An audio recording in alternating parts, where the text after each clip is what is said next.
자, 오늘은 경매와 공매에 대해서 간단하게 알아보도록 하겠습니다. 경매, 경쟁적으로 매매하는 거. 공매, 공개적으로 매매하는 거.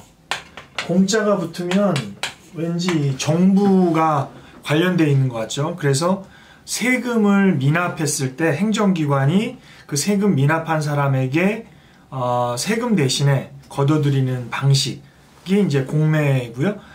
최근에 그 집값이 조금씩 내려가면서 전세 가액과 주택 가액, 그러니까 집값이 1억인데 전세가가 9천만 원이면 1,000만 원만 가지고 그 집을 사는 갭 투자가 유행을 했었죠. 그래서 그 갭 투자를 통해서 집을 많이 소유했던 그런 사람들이 그 집값이 좀 떨어지고 대출과 전세가를 합치면 떨어진 집값보다 못하는 깡통주택이 되는 그런 경우가 많아서 실제로 전세 세입자가 전세가 만료가 돼서 나가려고 할 때 그 전세 보증금을 못 줘서 그 전세 세입자가 집주인을 대상으로 경매를 신청을 하게 되고, 근데 그 중에서도 40%가 전세 보증금을 돌려받지 못하는, 그 중에 또 10%는 원금을 전혀 받지 못하는 그런 상황이 있다라는 것이 국정감사에서 한번 나온 적이 있죠. 그래서 경매와 공매 비슷한 듯 하면서 약간 다른데 이게 어떤 좀 차이가 있는지 그런 걸 좀 알아보도록 하겠습니다.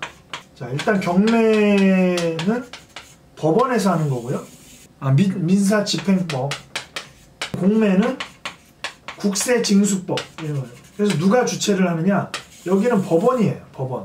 오프라인이에요. 그래서 경매를 하려면 법원을 가야 돼. 근데 공매는 한국자산관리공사라고 캠코예요. 온라인에서 전자입찰 방식이에요. 그러니까 오프라인이 없어. 온라인, 인터넷에 강한 젊은 사람들이 공매를 많이 하고, 그러다 보니까 응찰하는 사람이 생각보다 많지 않아. 좀 싸게 살 수 있다는 거예요. 똑같은 아파트라도 아파트, 상가, 건물, 임야 모든 걸 다 살 수 있어요. 싸고 사기 편한 만큼 위험한 게 있죠. 어떤 위험한 게 있냐면, 예를 들어서 아파트를 공매로 살려고 하는데 그 아파트에 지금 세입자, 임차자가 있겠죠. 거기 들어가 있는 전세 세입자나 월세 세입자가 있겠죠. 그 사람이 안 나가면 이게 이제 싸움이 들어가는 거예요. 점유자가 바뀌는 걸 명도라고 그래. 경매 같은 경우는 인도 명령이라고 해서 인도 명령에 따라서 강제로 집행할 수가 있어요. 집행관들이. 그런데 이 공매는 인도 명령이 없어요. 그래서 명도 소송을 해야 돼. 결국은 뭐냐면 내가 낙찰을 받았음에도 불구하고 여기 세입자와 이 소송을 걸어야 된다고. 소송을 걸면 보통 한 6개월이에요. 보통.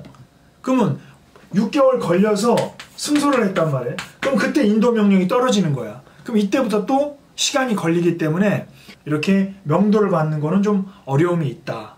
입찰을 하면 개찰을 하고 누가 이제 가장 낮은 가격을 써냈는지 하는 거를 개찰이라고 하고, 그 다음에 입찰자가 없어요. 입찰자가 없으면 이걸 유찰된다고 그래요.